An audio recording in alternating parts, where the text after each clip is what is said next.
Thank you very much.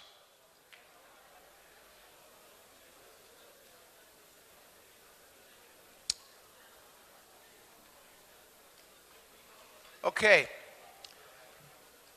Thank you very much. I want to tell you that even with all this talking that I have been doing, thank you. Even with all this talking that I've been doing the last 2 days, I did not get a chance to say everything I wanted to say. I have 2 presentations left, but only 1 more time slot.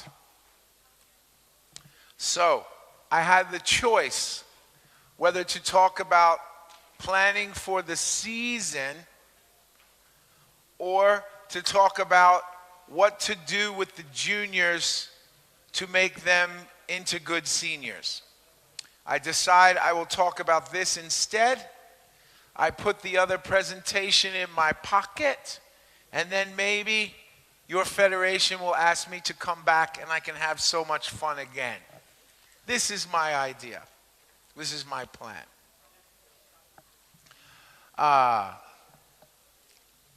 If I have time at the end, then I will pick some practices from the pile and maybe get 1 or 2 of you to come up and talk about it.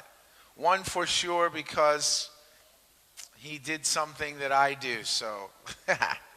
All right, so in this last presentation, it's about messages. Messages that I want you to get and to understand, maybe not so technical, but messages that I think will certainly make you a better coach, and messages that I think are really fundamental to the process of getting better in swimming. Many of you coach junior level athletes, and I know one of the frustrations in coaching is to take them that next step, and perhaps the second last and the last step. And I think that in doing that, it isn't so much about what you do, maybe 40% what you do, 60% how you do it. Okay, so let's talk about that. You must always remember that training, why you are training, is that you're laying the skill and the physiological and psychological foundations needed for an athlete to reach their full potential or maturity. Now, this reminds me of this gentleman right here, the education man in the white shirt, and what he said yesterday about coaching. You right there. What he said about coaching, how it changes your entire life and how it is a naturally good thing. This is true, but it's not just true because of altruism and being a good and just being good for its own sake.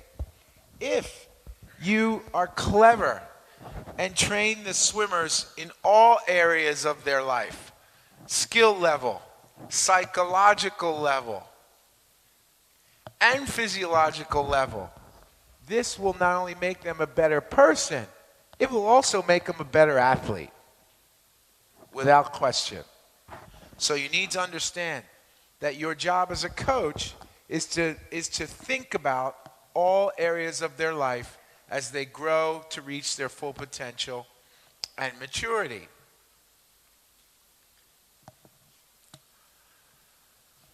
In terms of the development process, you must remember these things.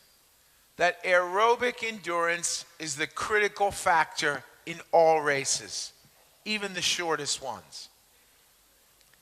In swimming, maximum velocity is kind of an illusion because it only lasts for a short period of time. The person who wins the race in swimming, in almost every race, is not the person who goes the fastest. It's the person who goes the fastest for the longest period of time.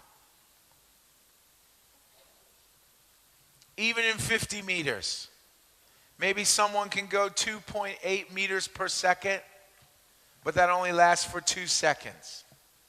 The person who can go 2.6 meters per second for the whole 20 seconds, that person will win. Like I said earlier today and yesterday, gravity in the water is cruel and will pull you back. So it's about maintaining your speed for the longest amount of time, and aerobic endurance is what will do that. Second thing, early skill development and the potentiation of that skill development is the key to success. If you want to learn how to juggle, you must first throw the ball. The child who can throw the ball first has a better chance of becoming the better juggler. It's the same in swimming. You start with the basic movements, you make those movements perfect. From those movements, you construct a stroke that matches the size and development of that child. You build upon that. How you start determines how you finish. An example of this, if you want to coach breaststrokers, like I was doing yesterday, if they can do the squat good, you have a better chance of making a breaststroker. So in the beginning, maybe you start with that movement at the very youngest ages. You understand? This is what I mean by when I say the potentiation of that skill. What comes before the breaststroke kick? The feet turned and the squat position. All right?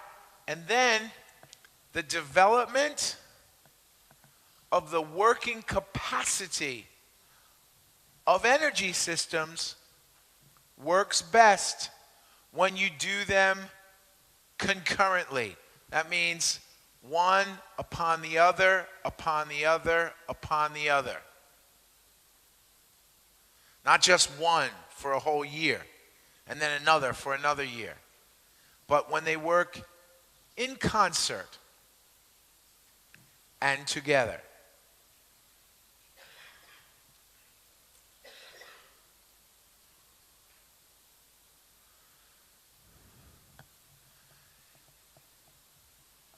Beyond physiology, talking in terms of skill.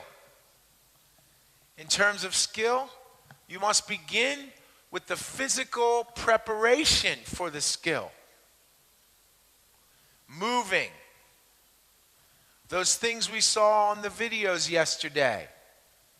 These are the beginning movements upon which the more complex movements are made. And then the stroke movements on top of that. Like I was saying in dry land, it does not matter if you can push a weight while you're laying on your back. What matters, how many push-ups can you do? If you can hang on a bar and raise your legs up a few 10, 20 times when you're small, you are going to be able to hold your core in swimming. Simple techniques are the beginning. Complex stroke movements are built upon that closer to the end.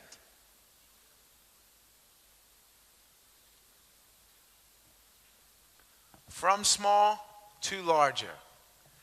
Reinforcement of the efficient movements is how you make perfect technique. there is a process called myelination. And what that is, when we are born from when we're a baby and we start to crawl or move, the nerves that tell our brain what we have to do to make the movement, first it's only one nerve. And then around that nerve is something called myelin. It's like a sheath. And it says, I want to use this again. The next time, it makes more. The next time, it makes still more, like the bark of a tree.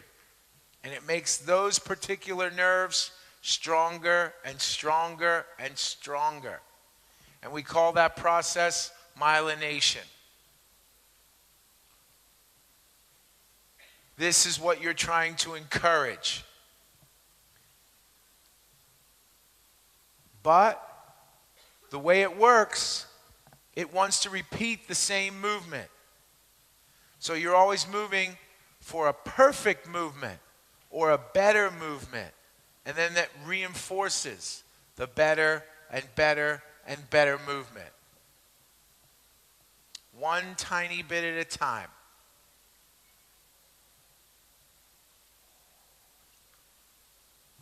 Now, skill and psychology.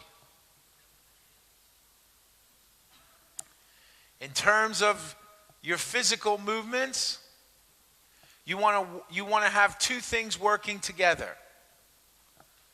Working with the energy systems in the time of their life when they're developing.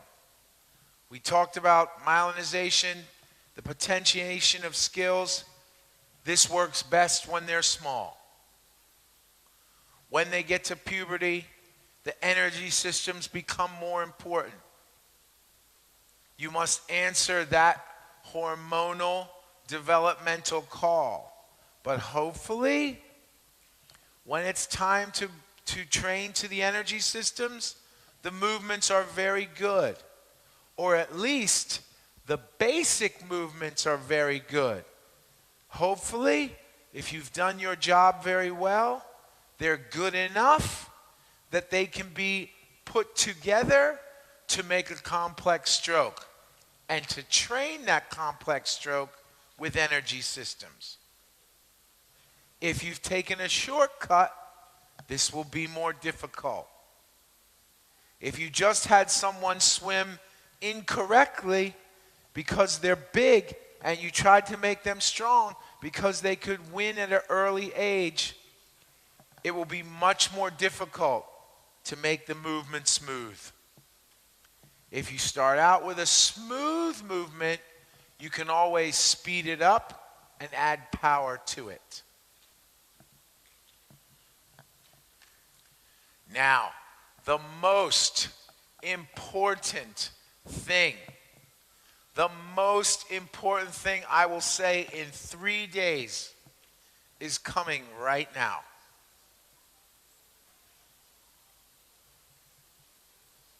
Here it comes. Nothing is more important than the psychological approach that you can instill in your swimmers. And that psychological approach has to be this. You must tell your swimmers that the most important thing they can do, and this is for anything in their life, but especially in swimming, is to become, I don't know if I want to say obsessed, but to become focused on incremental improvement. Every day, a tiny bit for whatever they are doing. This is more important than anything. It's more important than winning. If you are focused on incremental improvement, anything is possible. When I teach the little ones, I say, what I'm talking about is like putting money in a bank. If you put some money in the bank every day, you have a far greater chance of having a lot of money than in anything else. Incremental improvement. If I do something 3 times today, I want to do it 3.1 times the next day. 3.2 times the next day. 3.3 times the day after that. If you put that feeling, that idea in their head when they are small, anything is possible.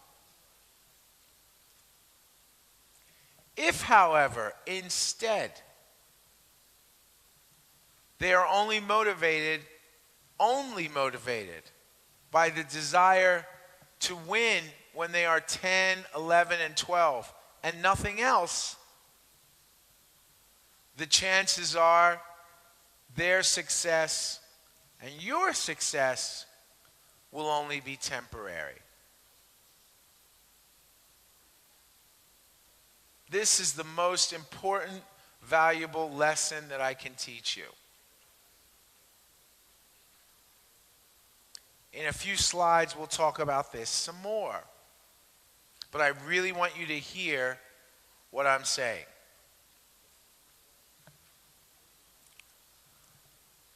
The brain, like every other muscle, needs to be trained.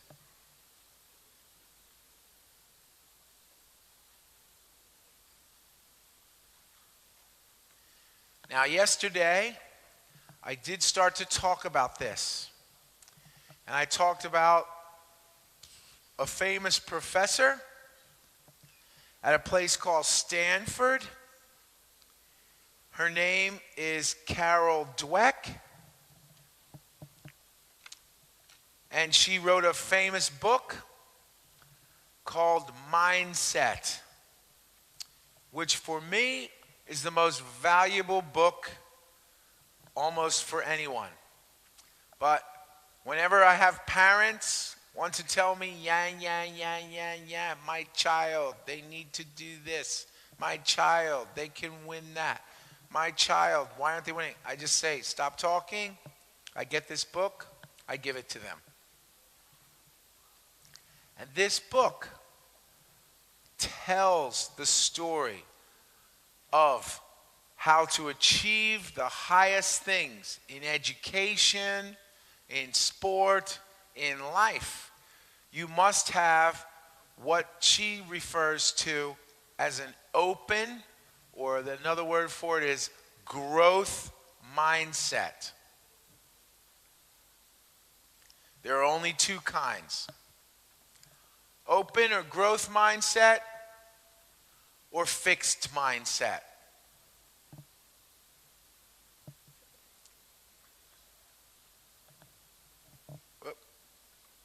Oh, no, I missed it. It came.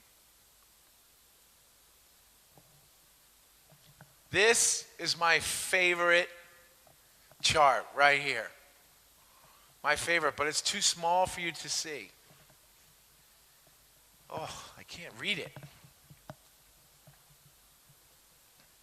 Thankfully, somewhere. Oh, no. I thought I had a copy of it. It tells the difference between a fixed mindset or a growth mindset. And the lesson that it tells is something like this.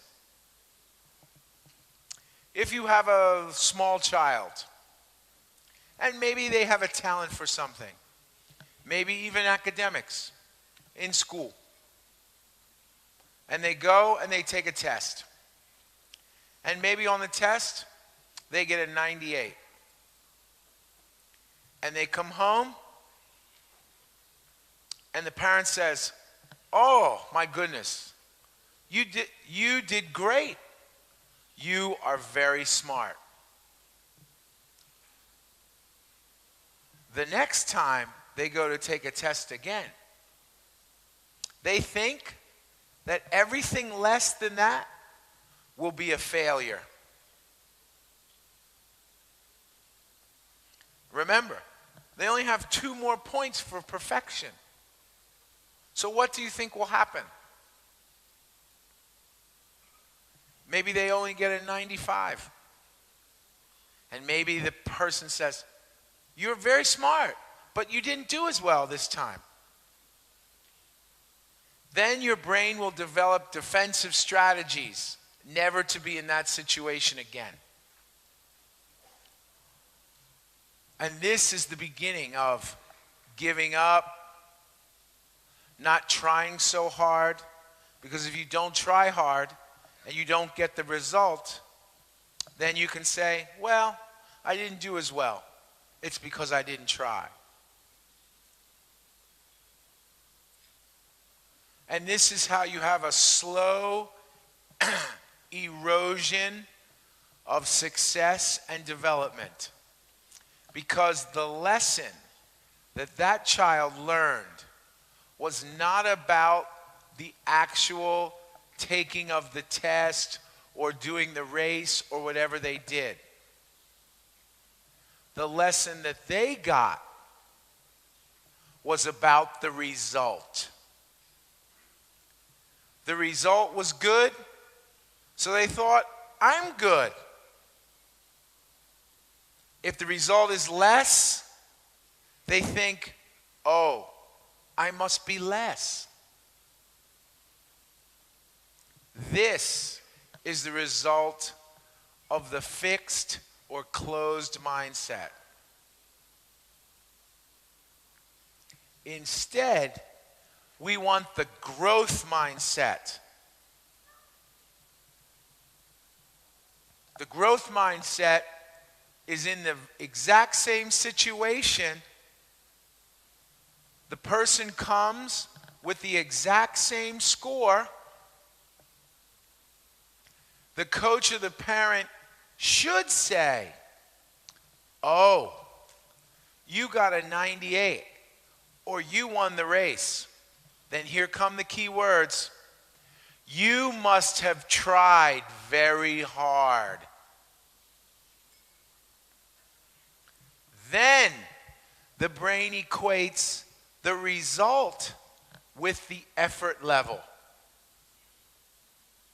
And now the brain has learned the correct message. That the harder I try, and if I can just do a tiny bit better than before, that sets the tone for my growth. That sets the tone of my development. Then even if sometimes they fail, from the failure will be learning.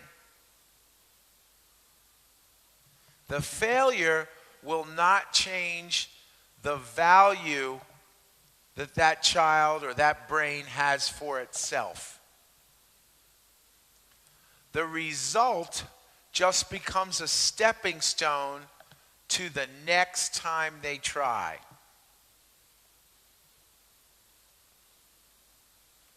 And then an endless cycle of effort and improvement, effort and improvement, effort and improvement can spin on forever without a self-value judgment getting in the way. And these studies of human beings spans all ages, all cultures, and all endeavors. This is a hard fact.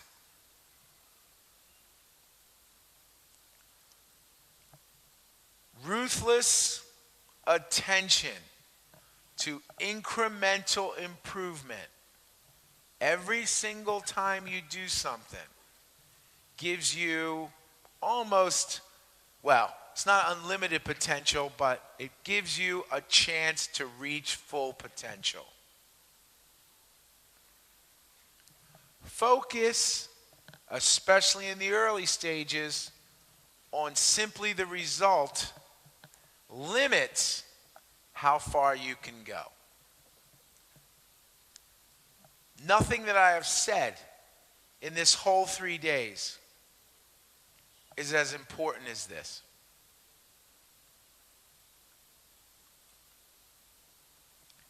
When you're turning someone from a junior into a senior, this will be the first thing that you need.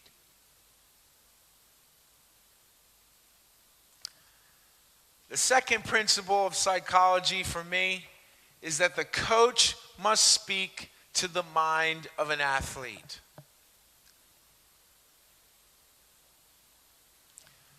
I have a little test paper.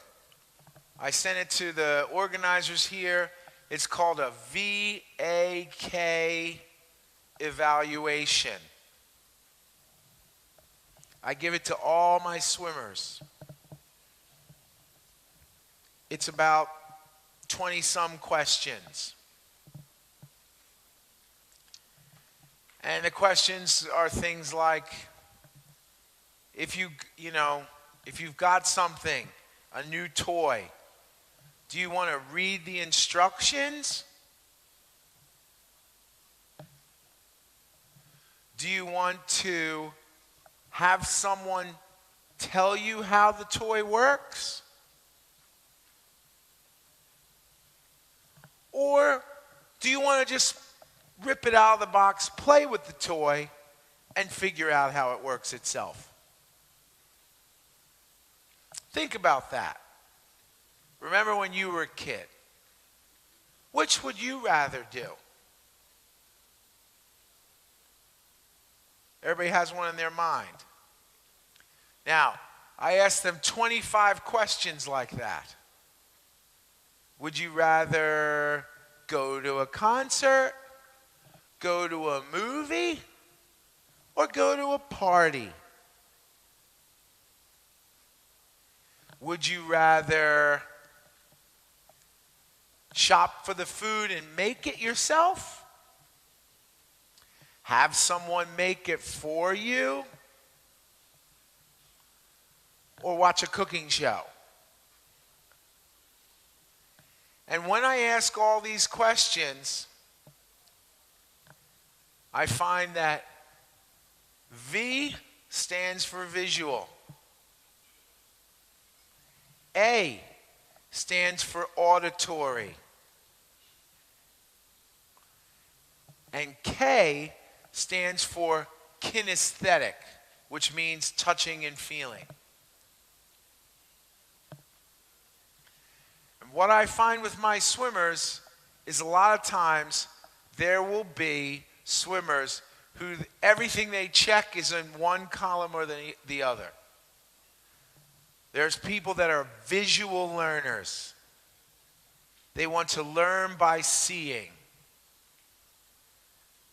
I have a feeling there's a lot more of them with the mobile phones of today. Me, myself, I'm an auditory learner. I like to learn things by hearing. As you can tell, I like to tell stories and I like to listen to stories. And even when I'm reading a book, I hear it in my head. When someone explains something to me, they say, "Oh, Chris, look at the picture of the phone." I don't want it. I don't. Tell me. That's how I do it. And then some people, they don't like to do that. They just want to rip the toy out of the box and figure it out on themselves. And they're kinesthetic learners. Now think about this for a minute. So if you have a swimmer, and I've had some, and they want to learn by figuring it out themselves. And every day I say, look, you must put your arm like this. You must put it like this. And then they get in and they do it wrong.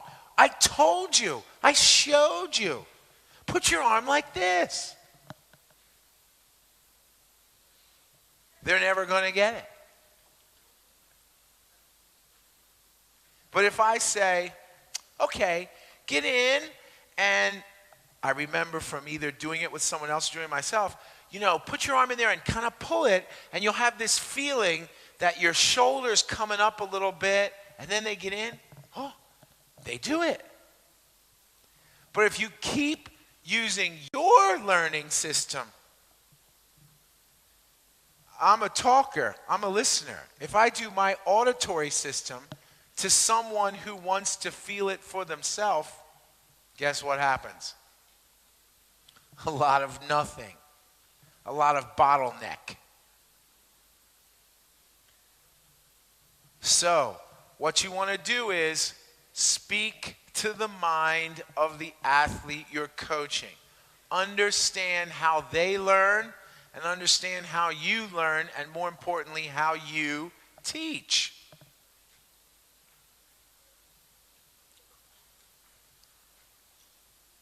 Now, the future.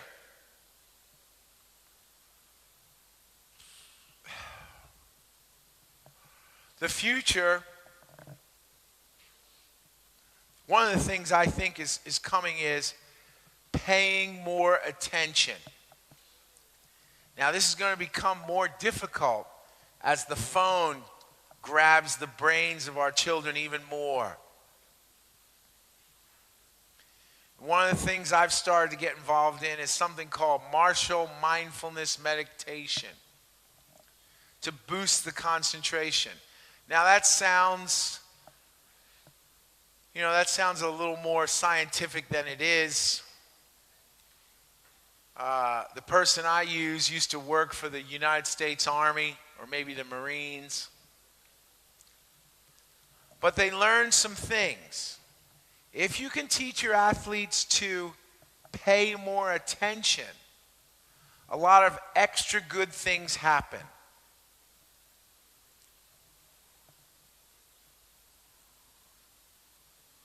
It increases the working memory capacity. And that's something that's very important in swimming. Because the great swimmers are actually paying attention to a lot of things that are happening in real time while they're racing. They're feeling what's happening within their body. They're paying attention to what movements they're making. And they're paying attention to the water feedback of both of those things. Now, when you're doing that at high speed and working as hard as you can, that's a fair amount of concentration. It's never too early to get your kids to start to think about how and when and why to pay attention.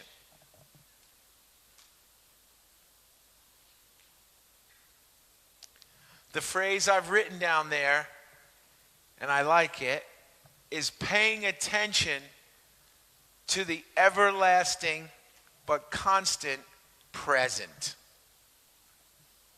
Now. Now again. Now again.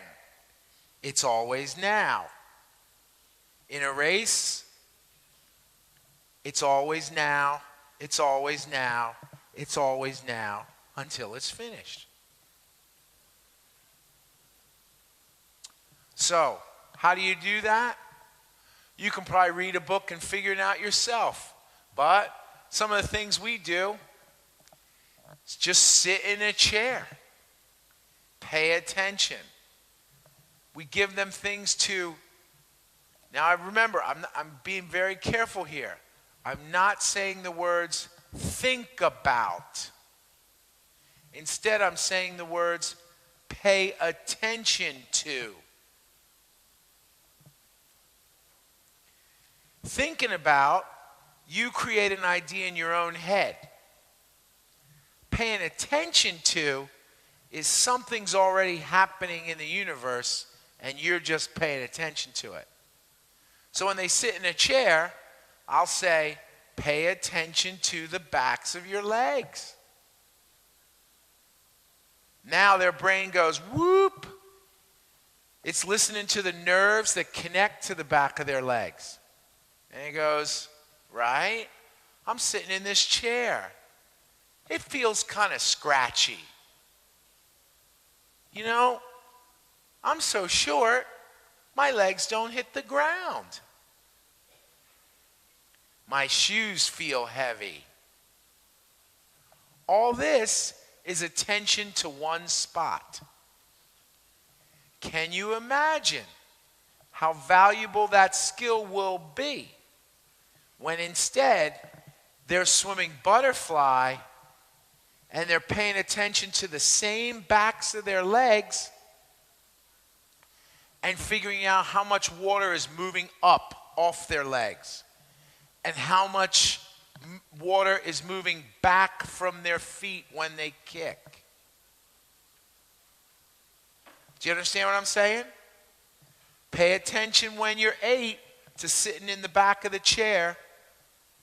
Have advanced understanding and feeling of what the water is doing on those same backs of your legs 5 years later.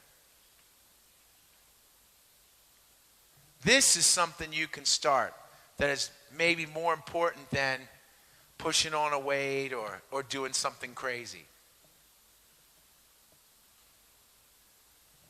That's just with one thing, feeling. You can shift the attention between 2 points. You can shift the attention between a feeling thing and a sound thing and a sight thing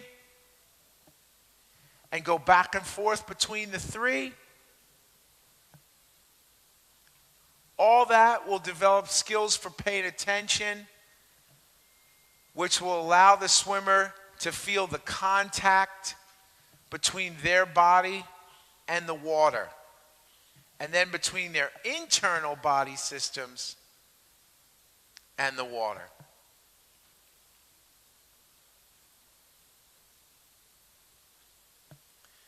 I'm going to have to skip this slide because it's too small for me to read, and I don't have my glasses. But it talks about when you're building a team, it's the pyramid of success. It starts with things called loyalty, cooperation, endurance, friendship. It moves up to self-control, alertness. Can't see that word. Up higher, skill, connection, team spirit. Higher still, poise and confidence. And then finally, competitive greatness. It was made by one of the most famous basketball coaches in America. I think it's very valuable. I'm sorry, I didn't bring my glasses.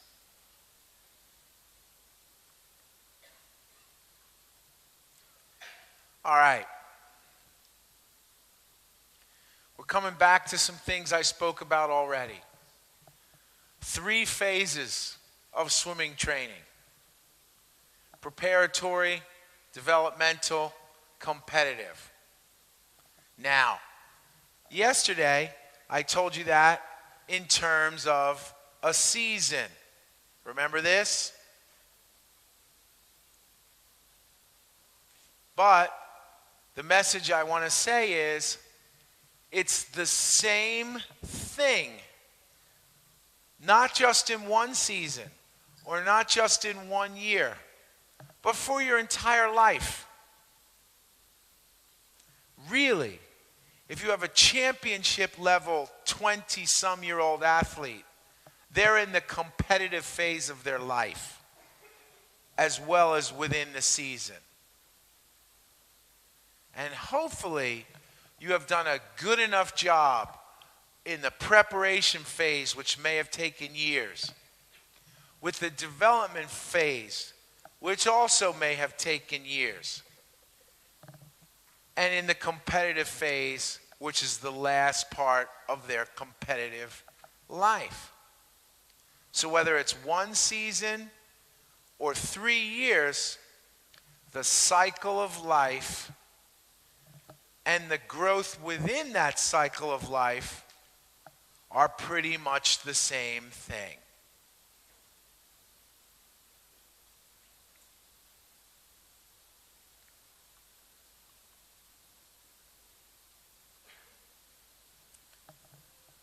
We talked about planning of the season with long-term athlete development in mind. Please remember that. You're never always just training someone for one meet.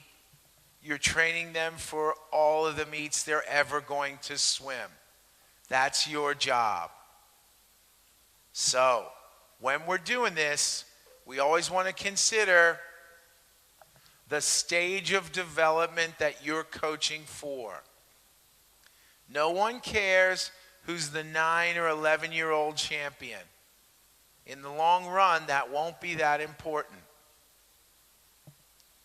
Like I said this morning, pay attention to the gender of the swimmer that you are coaching. They are different.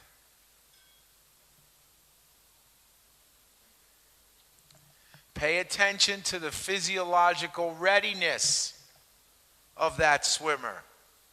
Have the hormones come. If they have or have not, the speed and endurance will matter more or less.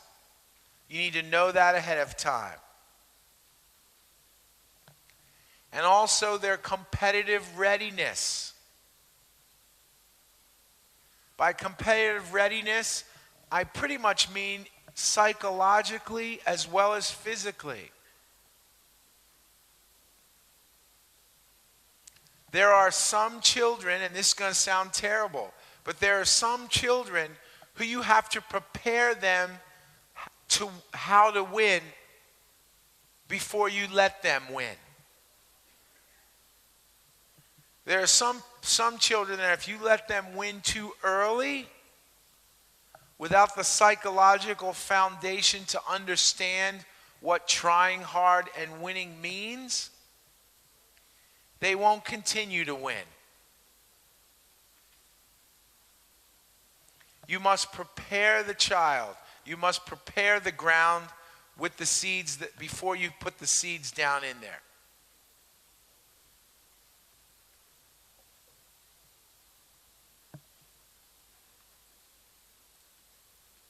You must consider their psychological readiness. And also, you have to be thinking about their social needs and acceptance factors. We aren't just coaching them in swimming, we're sort of coaching them in life.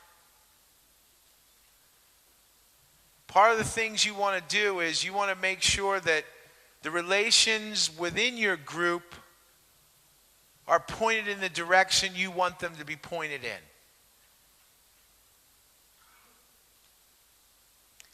If everybody respects just the biggest kid because he's the biggest kid or she's the biggest kid, your program will probably have limitations. In my program, I always try to shift the level of respect to the athletes that try the hardest and work the hardest and commit the most. Because of that, my programs always seem to go on, and success kind of gets carried on.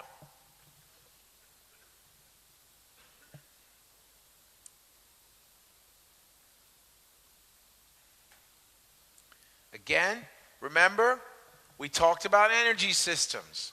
Remember, these are the final messages I'm trying to leave you with. Age groupers are not little seniors.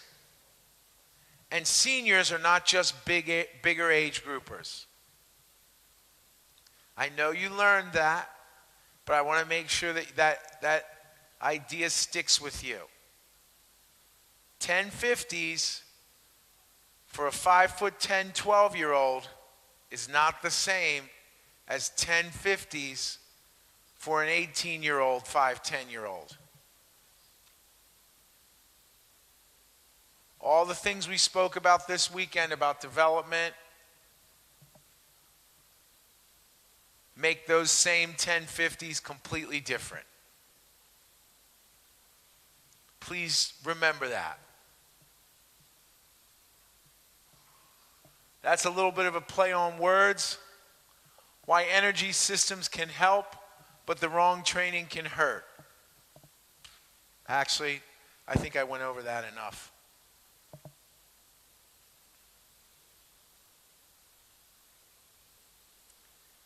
Yeah, like I said, 4 energy systems, 7, 7, 7, 12, whatever number there is, that doesn't so much matter. What matters is are you using the systems to make your athlete faster now or to make an overall better athlete? The idea is for you to build a better soldier, a better overall athlete, a better swimmer.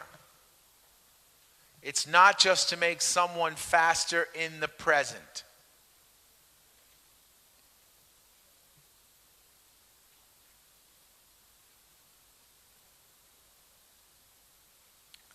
Writing a plan. We talked about this. Remember, who are you dealing with? What do you want to achieve or get done? What's your time scale? And what tools do you have? And by tools, I mean everything. From the size of your pool, the one person asked me, to, the dryland equipment you have, to the cooperation you have with your club or your parents, everything. You take all those things into consideration when you're writing a plan. And all you can do is the best that you can. That's all any of us can do, but really that's all you can do. But I will tell you this, if you do the best you can, and like the swimmers, try to ruthlessly, tiny improve every day or every season, you will be surprised at how much success you can have. If instead you just sort of give up and say, my pool is too cold or too warm, and I don't try to figure out a solution to this, your life may get harder. It'll be much easier if you take what you've got, use it to the best of your ability, get a result, take from that result another step.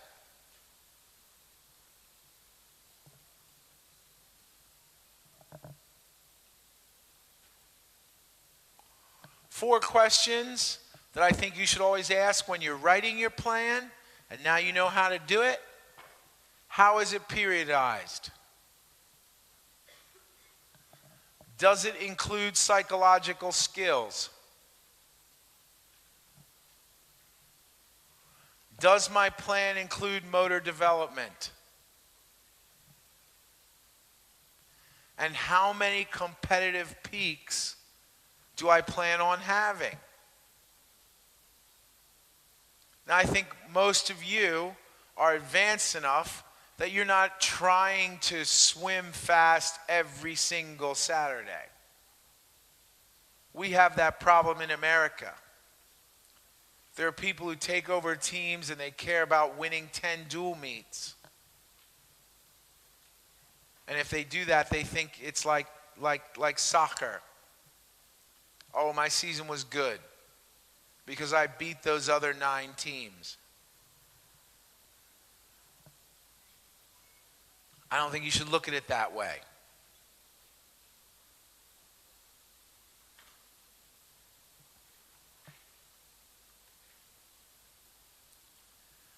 I ask myself, is my plan relevant to long-term athlete development?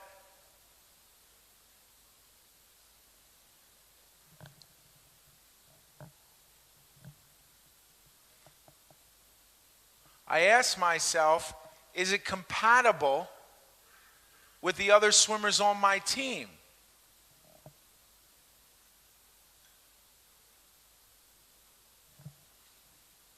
And I ask myself if it's consistent with my own coaching style.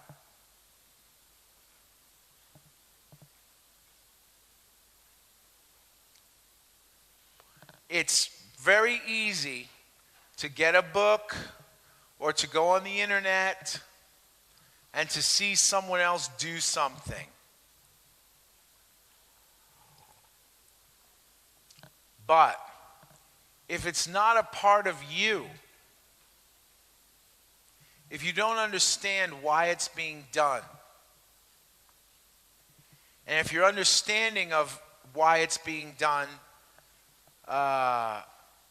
isn't made a part of your program, then you'll have limited success. If you do want to find something new and use it, what I always say is, first have the question in your mind of what you want to know. What is your question? What do you want to find out? Now that we live in the age of ultimate information out there, it's easy to see something. And this is what the people who are selling information are trying to do. They just want to get you interested and have your eye catch something. But if that something isn't what you need, if that something isn't going to advance yourself forward, then how valuable is it really? On the other hand, if you're coaching every day and you see a limitation, or you see something that, you know what, all my breaststrokers can't turn their feet. All my breaststrokers have a kick like this. Then you might want to go and look for a book on how to fix that. Or go on the internet and find some videos that show you how to fix that problem. But the main thing is, you need to be searching for the information. You don't want the information catching on to you.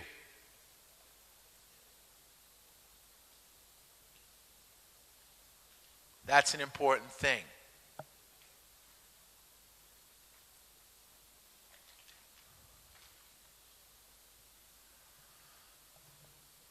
I wanted to go over what I talked about again this morning, or I guess this was yesterday. In the beginning of each season, I really think you should spend about 6 weeks on the fundamentals. These are some questions I got asked after the session this morning. If you think you can do just 2 weeks of teaching and then go into training, the younger they are, the harder that is.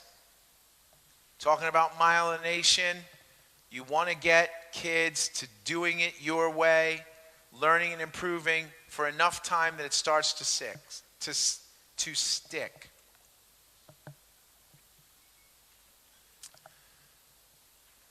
How many, well, I guess I won't ask this, but I'm not sure how many sessions that you swim a week, but for me, with the older athletes and younger athletes, 3 sessions, 4, let me do this. How many people swim? Well, first of all, if you coach kids under the age of 18, I'm only speaking to you. How many people swim 5 sessions a week? Hands up. 5 sessions. Okay? 5 sessions. Hands up. Okay, down. More than that. Hands up.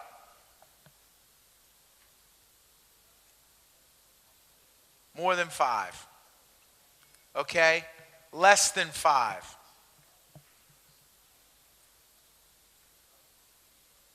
Okay. Anybody more than 10? Or 9 or 10? Only a few. Good. That's pretty good. Because for me,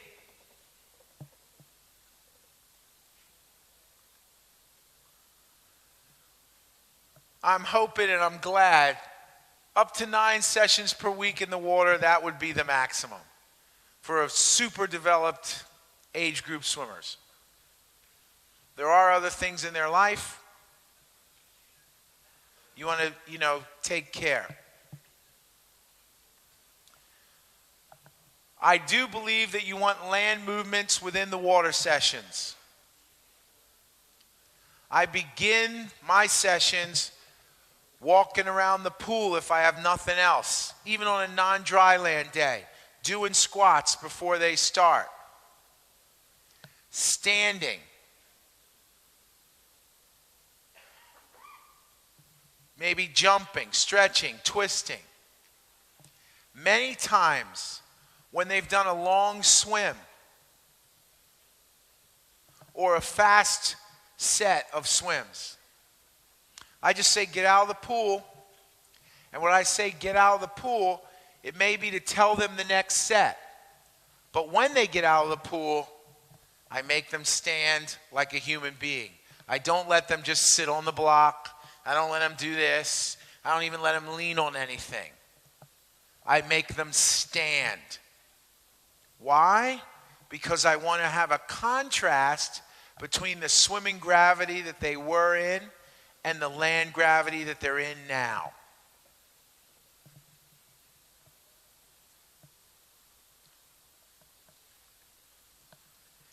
If you can get 3 gym sessions a week, and when I say gym sessions, I just mean land sessions, I sort of think that's super helpful. I actually think it's almost a minimum necessity, almost at every age. For me, if I have 9 and 10-year-olds, I want them to do 3 gym sessions. I'll trade that for, I'll do that before I start scheduling the swimming sessions for the youngest kids.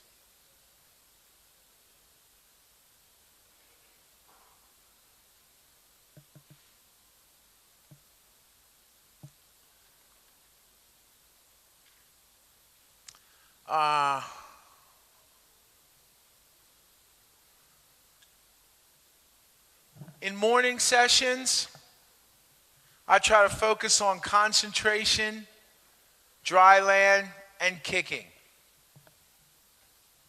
Afternoon sessions, I focus on concentration and technique.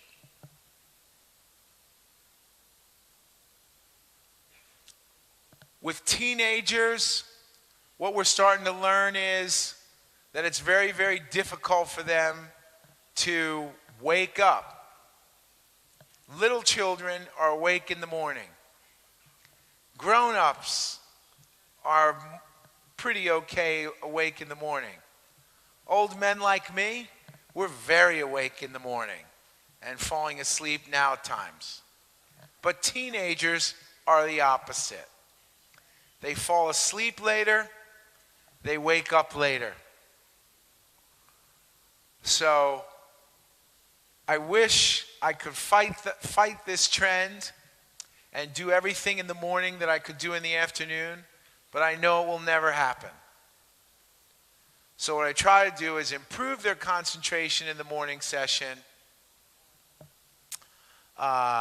but get them to do some things that I know they'll be able to perform better. Dry land will be one of those. Kicking may be a second one.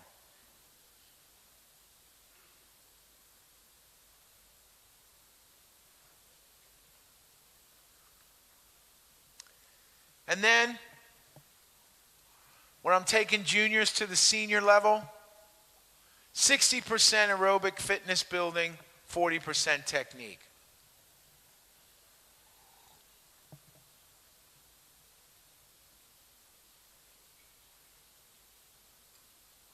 Now remember,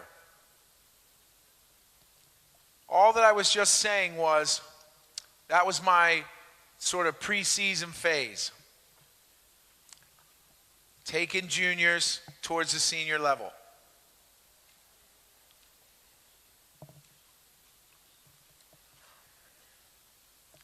After 6 weeks, I'm going to go into a development phase. And if I'm really pushing a junior to the senior level, that phase is going to be longer. This is in the winter time.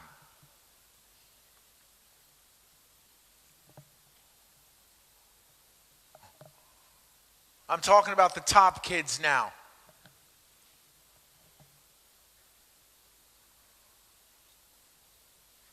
I may take them up to 11 sessions a week. Now I'm going to begin specialization for the season.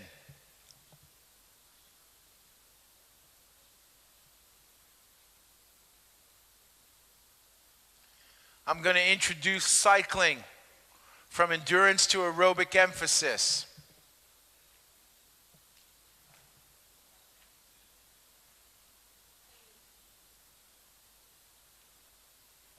And there's a little breakdown of how I'm going to do it. 3 endurance sessions, 2 anaerobic, 4 endurance, 2 anaerobic, 3 endurance, 2 anaerobic. I'll repeat that 1 week, then the next week, then the next week, and then back to the first week. This is when I'm going for a drive towards excellence.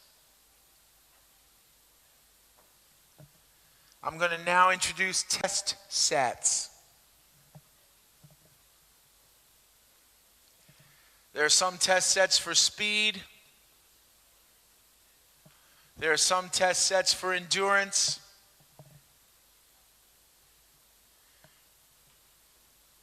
There are test sets for capacity and test sets for power.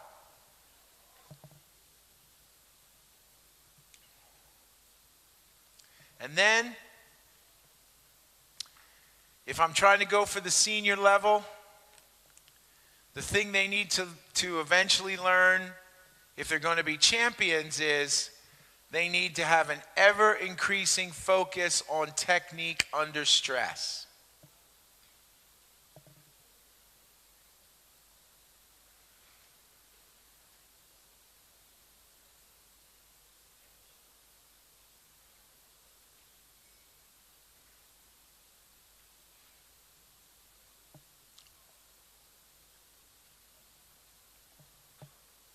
All right, now I'm actually talking about the program that I run now.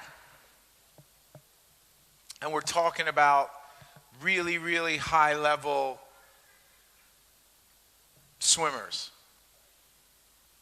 So don't be too freaked out by what comes next.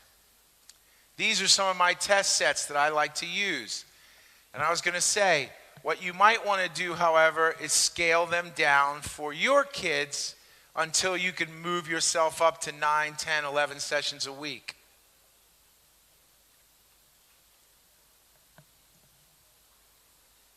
For endurance, a 1500. For anaerobic capacity, 8 100s on 5 minutes, best average. For strength, how many pull-ups you can do. For speed, just 5 pulls on a swimming bench as hard as you can. Measure the numbers.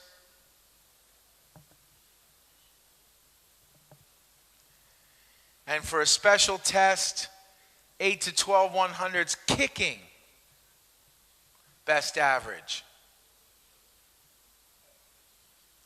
And maybe every 2 weeks or every 3 weeks during 16 weeks, I'll do not all of those tests, but one or more of those tests to understand how my training is going.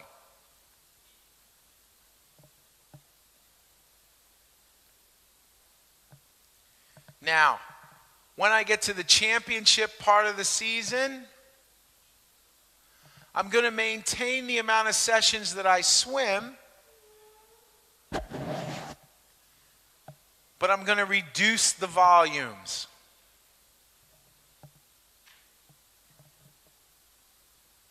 I'm going to reduce the repetitions in my test sets, but I'm going to increase the intensity. So if, for example, I did 12 100s kick in my main development phase, when I get near the end, I'm only going to do 4 or 6. And I'm going to tell them the average has to be faster. What I'm effectively doing is making them, a little bit out of shape for the practice, but getting more in fitness for the upcoming race, the upcoming competition.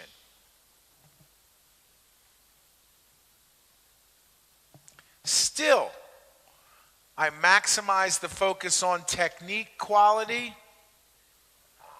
and the awareness of what's going on with their body. They need more of that awareness as the competition approaches, not less. And then, as I get near the end, the aerobic nature of the program falls way down. Swimming long and swimming easy becomes a recovery between bouts of speed.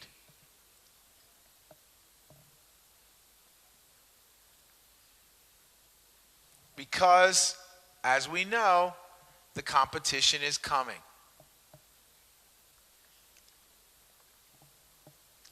In terms of land training, when I get near the end of the season, I remember that posture is still better than power. What I do not do is start moving heavier things because the meet is coming up. No.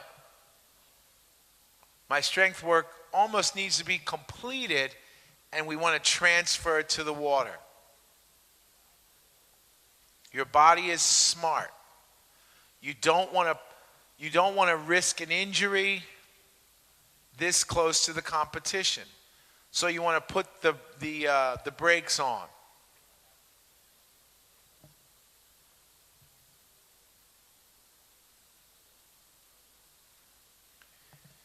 When I get near the end, I don't forget my basic movements.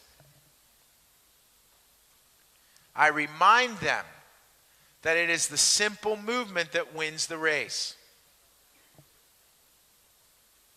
I don't try to make too many stroke corrections in the last few weeks of the season because it's too late. I want to make the stroke corrections at the beginning of the next season. The ground is littered with people who tried to change someone's stroke radically right before a championship meet, and it didn't work. And you know, because I said it before, it's because it's a gradual process to improve a movement. Very rarely, no matter what it is, can you just tell someone, oh, change from this to this, and they do it right away. So when the championship meet is coming, you don't necessarily want to try to change things too much.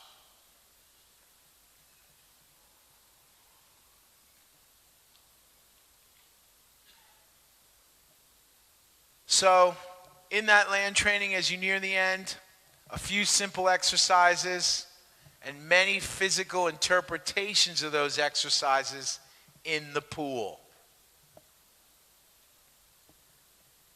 Measure progress, minimize injury. And find your weak muscles or your stability problems and try to strengthen those. So if you know you have a breaststroker and they have weak, kind of weakish knees, when you get at the end of the season, you don't want to be jumping up and down too much, but you might want to put a band around their knees so they get used to keeping it together, even though they're going to be stronger than ever and using that kick. It's that kind of thing. You want to look where the little stability weaknesses are and fix those at the end, but not major things.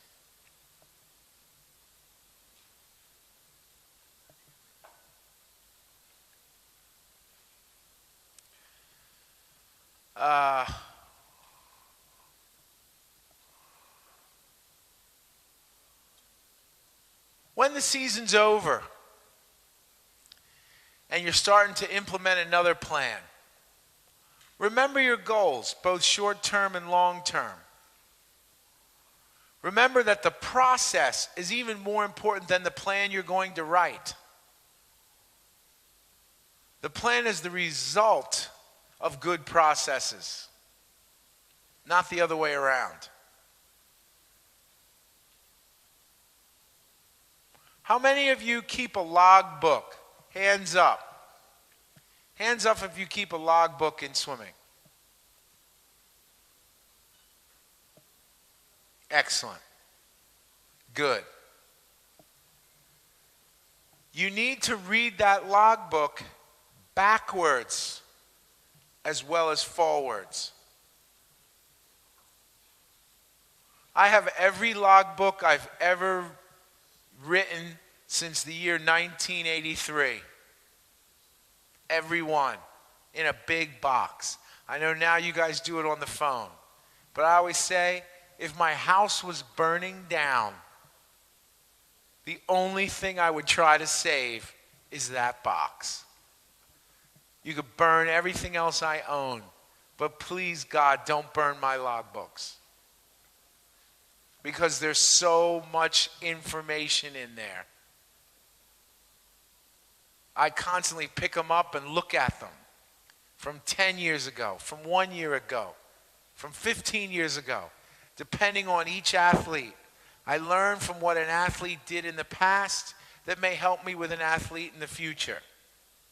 I read the logbook not just from the beginning of the year to the end, but from the end of the year backwards. And I see, 2 weeks away, I did this, and I think maybe it made a mistake.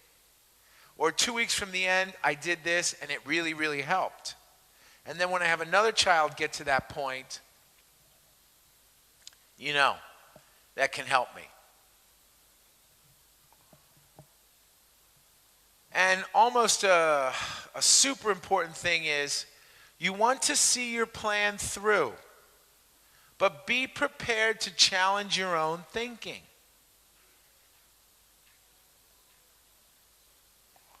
You have to have an open mind. You have to do what you set out to do. And I know this sounds like a little bit of a balance.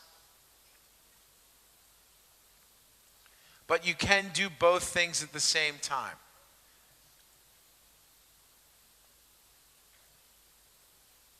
It's like following a map,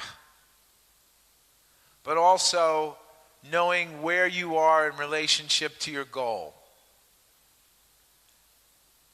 If you're following your map and you can see that you get to a place where there might be a shortcut, maybe you can take the shortcut. But maybe not.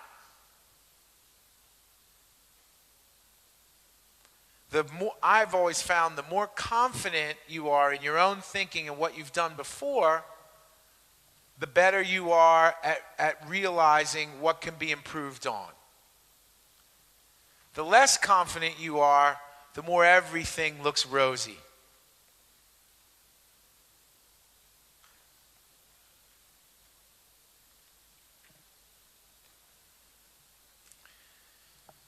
Now, I've come all the way back to the beginning of where I was on Friday.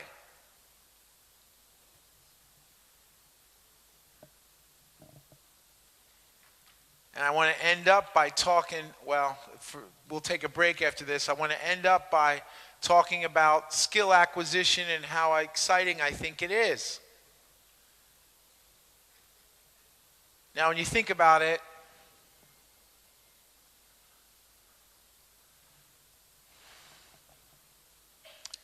I guess I'm back to air, water, and soil again. Except in this mode, maybe there's a few more things. And when you improve in one, you improve in, then you can start to improve in another, and those things work together. So I'm worrying about movements that deal with breathing and stability.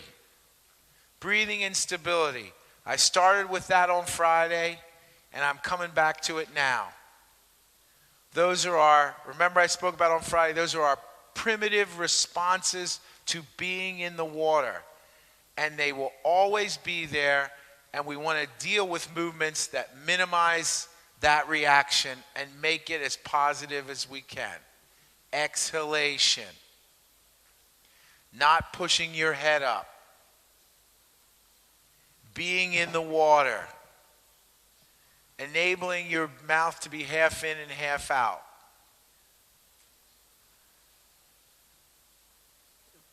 Learning movements that deal with the flow and surge of the water.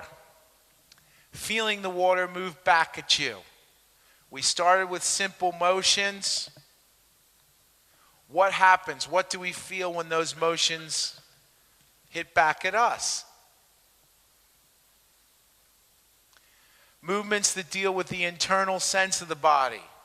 Remember what I said about the shape. Boat shape. Not this shape.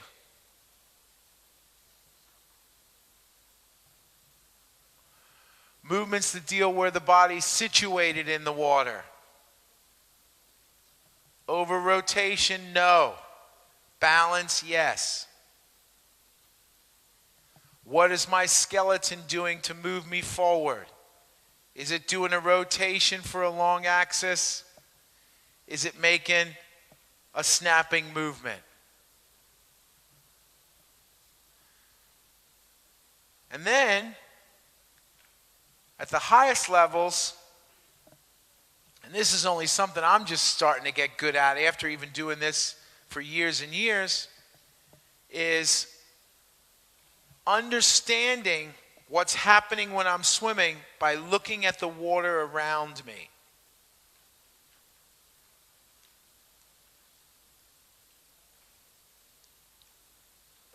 The water moves at different rates. When you're kicking, do you see a lot of water going up in the air? Or do you see just a little bit of bubbles? And what does that mean? When I put my arm in the water, does it disturb a lot of water or just a little? When I'm pulling underneath my body, is my arm deep enough to get new water and move it, or is it too close to my body so that the water is moving water that's already moving and limiting my propulsive power?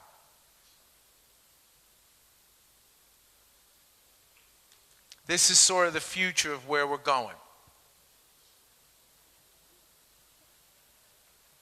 All right, that was a lot, and I'm going to see if anyone has any questions here before we take a little break. Any questions about anything that got said so far?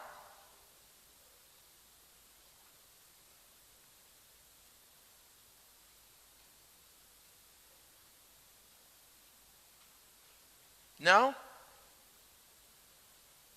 Okay, 10 minutes and only 10 minutes. Then we can maybe finish early.